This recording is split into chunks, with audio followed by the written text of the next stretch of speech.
Body? എന്തിനാണത്രേ? ഭൂമിയിൽ നിന്നും വന്ന ഈ ശരീരം തിരിച്ച് ഭൂമിയിലേക്ക് സമർപ്പിച്ചു. പിന്നെ അത് കഴിഞ്ഞാൽ കുളിപ്പിച്ചു ശരീരത്തെ. അത് കഴിഞ്ഞാൽ അഗ്നിയിൽ കൊണ്ടുവച്ചു. അത് കഴിഞ്ഞാൽ വായുവായി, പിന്നീട് അത് ആകാശമായി. എന്ന് പറഞ്ഞാൽ എന്താർത്ഥം? ഏതിൽ നിന്ന് വന്നുവോ അതിലേക്ക് തിരിച്ചു. അപ്പം നമ്മുടെ ശരീരം എന്ന് പറയുന്നത് പഞ്ചഭൂതത്താൽ നിർമ്മിച്ച് പഞ്ചഭൂതത്തിൽ നിലനിന്ന് തിരിച്ച് പഞ്ചഭൂതത്തിലേക്ക് തിരിച്ചു പോകുന്നു. ഇത് നോക്കൂ, 5000 years മുമ്പുള്ളൊരു അറിവാണ്. ഞാൻ ഈ പറയുന്നതൊക്കെ 5000 വർഷം മുമ്പുള്ള വേദ സംസ്കാരത്തിന്റെ അറിവാണ്. അന്ന് കപില ഭഗവാൻ പറയുന്നുണ്ട് എങ്ങനെയാണ് ഈ പഞ്ചഭൂതം വികസിച്ചു വന്നതെന്ന്.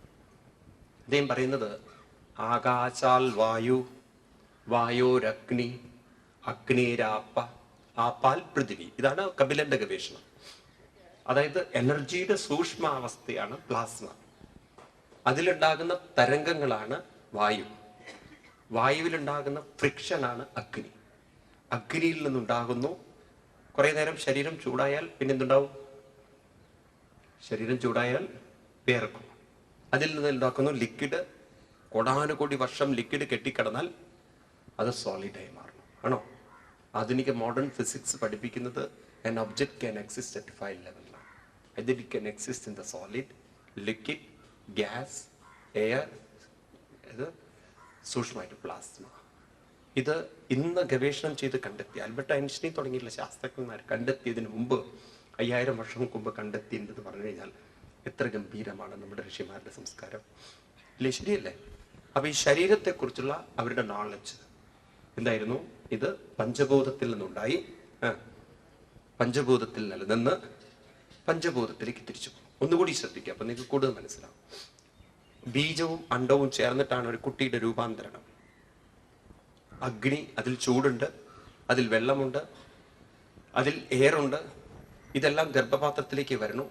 അവിടുന്ന് ആ വെള്ളം ക്രമേണ ക്രമേണ സോളിഡായി തീരല്ലേ? ആണോ?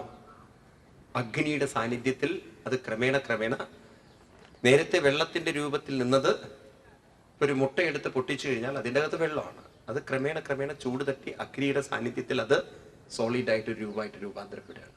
ആണോ? ആണോ അല്ലയോ? ക്ലിയർ ആയിട്ട് മനസ്സിലാക്കുക. അപ്പം അങ്ങനെ വികസിച്ച് വന്ന ഈ ശരീരം ഇത് വീണ്ടും മണ്ണിലേക്ക് പോകുന്നു. ഇത് നമുക്ക് മനസ്സിലാക്കാൻ അധികം പ്രയാസമില്ല. കാരണം വി ക്യാൻ പെർസീവ്, കാണാൻ പറ്റും. ഒരു ശരീരം ഗർഭപാത്രത്തിൽ വരുന്നത് മുഴുവൻ നമുക്ക് സ്കാനിങ് ചെയ്തിട്ടോ ഇന്നത്തെ സോണോഗ്രാഫിയിലൊക്കെ കണ്ടുപിടിക്കാൻ പറ്റും. അത് സോളിഡ് ആവുന്നതും അത് ക്രമേണ മണ്ണിലേക്ക് ലയിക്കുന്നതൊക്കെ, ഡൈല്യൂട്ട് ചെയ്ത് പോകുന്നതൊക്കെ അല്ലെങ്കിൽ ഡിസിൻറ്റിഗ്രേറ്റ് ചെയ്ത് പോകുന്നതൊക്കെ നമുക്ക് കണ്ടുപിടിക്കാൻ പറ്റും. ഇനി അവിടെ കൊണ്ട് നിന്നില്ലേ നമ്മുടെ പൂർവികന്മാർ? അവർ മനസ്സിലാക്കി ഈ സ്ഥൂല ശരീരത്തെ, പഞ്ചഭൂതാത്മക സ്ഥൂല ശരീരത്തെ ഉണർത്തുന്നത്, പ്രവർത്തിപ്പിക്കുന്നത്, ഇതിലൂടെ അനുഭവങ്ങളൊക്കെ നമുക്ക് നേടിത്തരുന്നത് ആരാണ്? അപ്പൊ നിങ്ങൾ ഇങ്ങോട്ട് വന്നു, ഇവിടെ ഇരിക്കണു, ഇത് കേൾക്കണു, ഇതൊക്കെ നിങ്ങളുടെ ശരീരമാണോ ചെയ്യുന്നത്? ആണോ? ഈ ശരീരത്തെ ഉണർത്തിയതും പ്രവർത്തിപ്പിക്കുന്നതും കാര്യങ്ങൾ മനസ്സിലാക്കുന്നതും ഒക്കെ ആരാണ്? ശരീരമാണോ?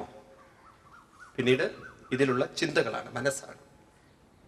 അപ്പൊ ഈ ശരീരത്തിൽ കേവലം ശരീരം മാത്രമല്ല, ഇതിൻ്റെ അകത്ത് ചിന്തകളുടെ ഒരു ശേഖരമുണ്ട്. ആ ചിന്തകളുടെ ശേഖരത്തെയാണ് സൂക്ഷ്മ ശരീരം എന്ന് പറയുന്നത്. അപ്പൊ എന്താ ഈ സൂക്ഷ്മ ശരീരം? ഋഷിമാര് പറയുന്നു, നമ്മൾ വളരെ മനസ്സിലാക്കേണ്ടതിൻ്റെ സൂക്ഷ്മ ശരീരം എന്ന് പറഞ്ഞാൽ it's a bundle of thoughts എന്നാണ്. ചിന്തകളുടെ ശേഖരമാണ്. പലതരത്തിലുള്ള ചിന്തകൾ. ഏതൊക്കെ ചിന്തകളാണ് നമുക്ക് വേർതിരിക്കാൻ പറ്റില്ല. അതിൽ നന്മകളുടെ ചിന്തകളുണ്ട്, തിന്മകളുടെ ചിന്തകളുണ്ട്, അറിവിൻ്റെ ചിന്തകളുണ്ട്, സംശയത്തിൻ്റെ ചിന്തകളുണ്ട്, അഹങ്കാരത്തിൻ്റെ ചിന്തകളുണ്ട്. ഉണ്ടോ? വിനയത്തിൻ്റെ ചിന്തകളുണ്ട്. ഉണ്ടോ ഇല്ലയോ? അങ്ങനെ അനവധി തരത്തിലുള്ള ചിന്തകളുടെ ഒരു കൂടാരമാണ് സൂക്ഷ്മ ശരീരം. അപ്പൊ ഈ സൂക്ഷ്മ ശരീരം എന്ന് പറയുന്നത് ഇന്ന് നമുക്ക് പലപ്പോഴും സംശയം ഉണ്ടാക്കുന്നത്, കാരണം നമ്മൾ ഈ ആധുനിക വിദ്യാഭ്യാസത്തിലൂടെ കടന്നു വന്നപ്പോണ്ടല്ലോ ഈ സൂക്ഷ്മ ശരീരത്തിന് അത്ര പ്രാധാന്യം കൊടുത്തില്ല. അവർ പ്രാധാന്യം കൊടുത്തിരിക്കുന്നത് സ്ഥൂല ശരീരത്തിനാണ്. അങ്ങനെ ഇന്നത്തെ മെഡിക്കൽ സയൻസ് ഒക്കെ നോക്കിക്കഴിഞ്ഞാൽ ഫിസിയോളജി, അതായത് ശരീരത്തിന്റെ സിസ്റ്റത്തിന് അവർ പ്രാധാന്യം കൊടുത്തു. ശരീരത്തിന് എന്തെല്ലാം അസുഖം, അതിൻ്റെ ഡയഗ്നോസ് ചെയ്തിട്ട് അത് എവിടുന്ന് വരുന്നു, അതെങ്ങനെ ഉണ്ടാവുന്നു, ക്യാൻസർ എങ്ങനെ സെല്ല് ഡെവലപ്പ് ചെയ്തു, ഇതൊക്കെ അവർ പഠിച്ചിട്ടുണ്ട്. അവർ പ്രാധാന്യം കൊടുക്കാതെ പോയത് ഇതിനെക്കുറിച്ചാണ്. സൂക്ഷ്മ ശരീരത്തെ. കാരണം അവരത്ര പ്രാധാന്യം കൊടുക്കാതിരുന്നത് പാശ്ചാത്യര് തെറ്റിദ്ധരിച്ചു ഈ സൂക്ഷ്മ ശരീരം എന്ന് പറയുന്നത് it belongs to the brain എന്ന് അവർ തെറ്റിദ്ധരിച്ചു. ചിന്തകള് ബ്രെയിനുമായി ബന്ധപ്പെട്ടതാണെന്ന് അവർ തെറ്റിദ്ധരിച്ചു. So what they understood that all the thoughts are belongs to the physical body എന്നുള്ളതാണ് പാശ്ചാത്യരുടെ ഗവേഷണങ്ങൾ. പക്ഷേ വസ്തുത ഇതാണ്. ഒരു ചോദ്യം ചോദിക്കട്ടെ. ഒരു വീട്ടിൽ 5 മക്കള്, 5 മക്കൾക്ക് ഒരേ സ്നേഹം, ഒരേ തരത്തിലുള്ള എല്ലാവിധത്തിലുള്ള ട്രീറ്റ്മെന്റ് ഒരുപോലെ, ഒരേ എഡ്യൂക്കേഷൻ, അവര് പെരുമാറുന്ന ആളുകളും ഒരേപോലെ നല്ല ഒരേ സംസ്കാരത്തിൽ അവരെ വളർത്തിക്കൊണ്ടുവരുന്നു. 5 പേർക്കും ഒരേ സാഹചര്യം, എങ്കിലും 5 പേരുടെ സ്വഭാവം ഒരുപോലെ ഇരിക്കുമോ? Though we provide the same environment to everyone, their behavior will differ one person to another. ഉണ്ടോ ഇല്ലയോ? ശരിയാണോ ഞാൻ പറയുന്നത്? അപ്പൊ എന്താ ഈ വ്യത്യാസം വന്നത്? എവിടുന്ന് വന്നു ഈ വ്യത്യാസം? സെയിം ബ്രെയിൻ ആണെങ്കിൽ, സെയിം സാഹചര്യങ്ങളാണെങ്കിൽ, സെയിം ട്രീറ്റ്മെന്റ് ആണെങ്കിൽ, സെയിം എഡ്യൂക്കേഷൻ ആണെങ്കിൽ, സെയിം എല്ലാ സാധനങ്ങളും ഒരുപോലെയാണ് പ്രൊവൈഡ് ചെയ്യുന്നെങ്കിൽ അവരുടെ ബിഹേവിയർ എങ്ങനെ വ്യത്യസ്തമായി? അതുകൊണ്ട് നമ്മുടെ ഋഷിമാര് പറഞ്ഞു, സൂക്ഷ്മ ശരീരം സ്ഥൂല ശരീരത്തിൻ്റെതല്ല. That is an independent body. സ്ഥൂല ശരീരം ഇൻഡിപെൻഡന്റ് ആയതുപോലെ തന്നെ സൂക്ഷ്മ ശരീരവും അതും ഇൻഡിപെൻഡന്റ്, സ്വതന്ത്രമാണത്. വളരെ മനസ്സിലാക്കും. അപ്പൊ ഈ ബ്രെയിൻ എന്ന് പറയുന്നതോ സ്വാമി, കാരണം നമ്മൾ അങ്ങനെയല്ലേ പഠിച്ചു വെച്ചിരിക്കുന്നത്. ബ്രെയിൻ എന്ന് പറയുന്നത്, ശ്രദ്ധിക്കും നിങ്ങൾ, മരിച്ചു കിടക്കുന്ന ശരീരത്തിൽ അതിന്റെ തല പൊളിച്ചു കഴിഞ്ഞാൽ, ഒരു ഡെഡ് ബോഡിയുടെ തല പൊളിച്ചു കഴിഞ്ഞാൽ ബ്രെയിൻ കണ്ടെത്താൻ പറ്റും. ഉണ്ടോ ഇല്ലയോ? മരിച്ച ശരീരത്തിൽ ബ്രെയിൻ ഉണ്ടാവുമോ? ഇല്ല. അയാളുടെ ബ്രെയിൻ അതുപോലെ തന്നെ ഉണ്ടാവും. പക്ഷെ അയാളുടെ ഉള്ളിൽ എന്തുണ്ടാവില്ല? മരിച്ച ശരീരത്തിൽ ചിന്തകളില്ലെങ്കിൽ ആ ചിന്തകൾ ആ ശരീരത്തിൽ നിന്നും വിട്ടുപോയി. ഉണ്ടോ ഇല്ലയോ? മനസ്സിലാവുണ്ടോ ഞാൻ പറയുന്നത്?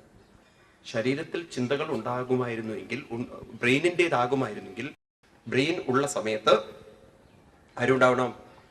പാശ്ചാത്യരുടെ പഠനത്തിലുള്ള വീഴ്ച അവിടെ പറ്റിയത്. If the thought belongs to the brain, as long as the brain exists, so long as the thoughts also exist, should exist. അപ്പോ പാശ്ചാത്യർക്ക് വീഴ്ച പറ്റി അവിടെ. ഏത്? സ്ഥൂല ശരീരത്തിന്റെ ഭാഗമല്ല ഏത്? സൂക്ഷ്മ ശരീരം. മരിച്ച ശരീരത്തിൽ ബ്രെയിൻ ഉണ്ട്, എന്തില്ല? തോട്ട്സ് ഇല്ല, ചിന്തകളില്ല.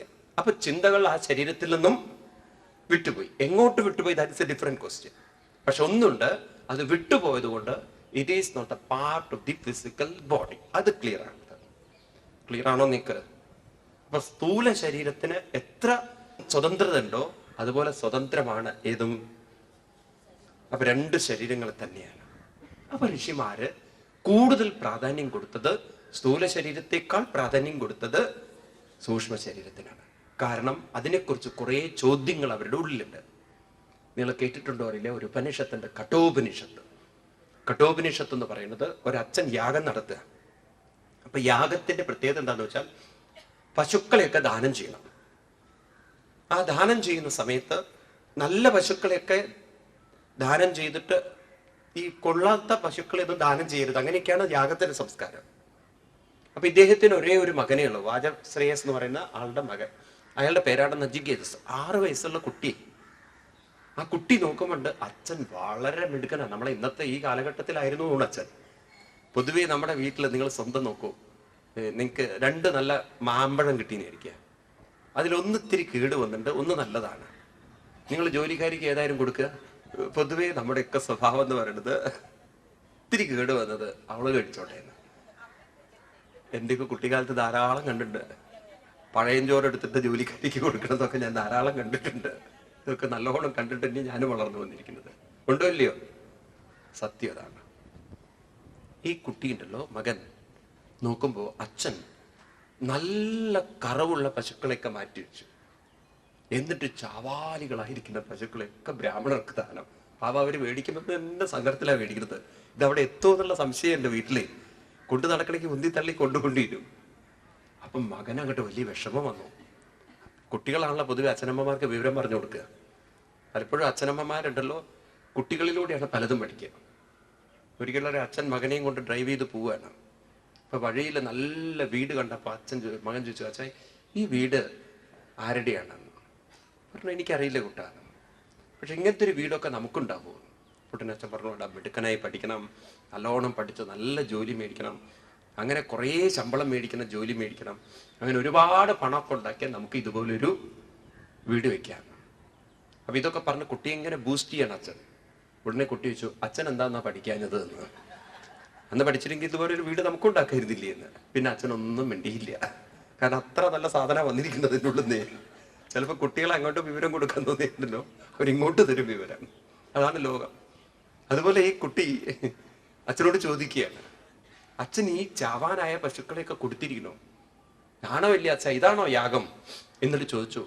അച്ഛൻ യാഗത്തിന് പ്രതിജ്ഞ ചെയ്തിരിക്കുന്നത് ദാനം ചെയ്യാനാണ്. എങ്കിൽ എന്നെ ആർക്കാണ് അച്ഛൻ കൊടുക്കുന്നത്? ഞാനും അച്ഛൻ്റെ സ്വത്തല്ലേ.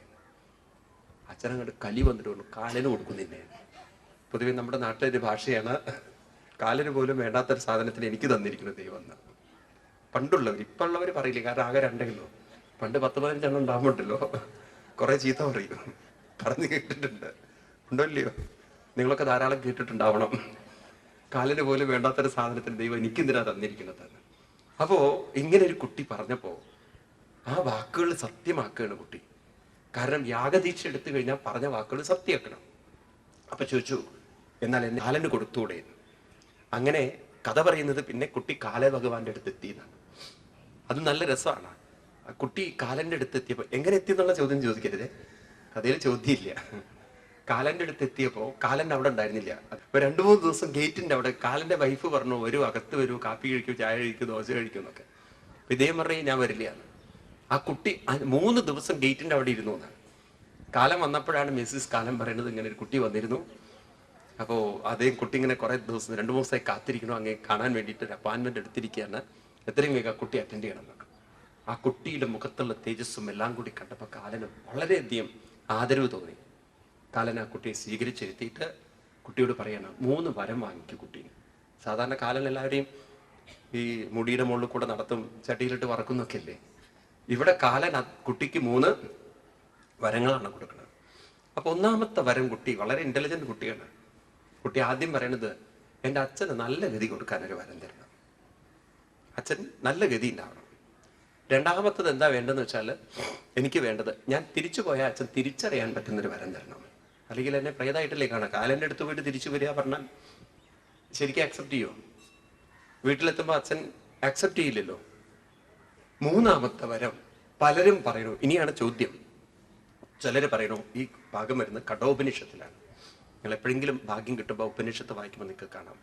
ഏയം പ്രേതേ വിജിഗൽസാ മനുഷ്യേ അസ്തീത്യേകേ നായമസ്തീതി ചെയ്കേ ഏതൽ വിദ്യാം അനുശിഷ്യസ്യാഹം വരാണാമേഷ വര തൃതീയം. തൃതീയ വരം എനിക്ക് തരണം. എന്താണ് വരം വേണ്ടത്? അയം പ്രേതേ വിജിഗിത്സ. ചിലവര് പറയണു, ഈ സൂക്ഷ്മ ശരീരമാകുന്ന പ്രേതാത്മാവ്, പ്രേതാത്മാവ് എന്ന് പറഞ്ഞാൽ സൂക്ഷ്മ ശരീരം എന്നാണ് അർത്ഥം. ചിന്തകളെയാണ്, നമ്മുടെ സംസ്കാരങ്ങളെയാണ് സൂക്ഷ്മ ശരീരം എന്ന് വിളിക്കുന്നെങ്കിൽ, ചിലവര് പറയുന്നു ഈ സൂക്ഷ്മ ശരീരം ശരീരം വിട്ടുപോയാലും നിലനിൽക്കുന്നു എന്ന്. ഈ ശരീരം വിട്ടുപോയാലും അത് വീണ്ടും നിലനിൽക്കുക, എക്സിസ്റ്റ് ചെയ്യുന്നു.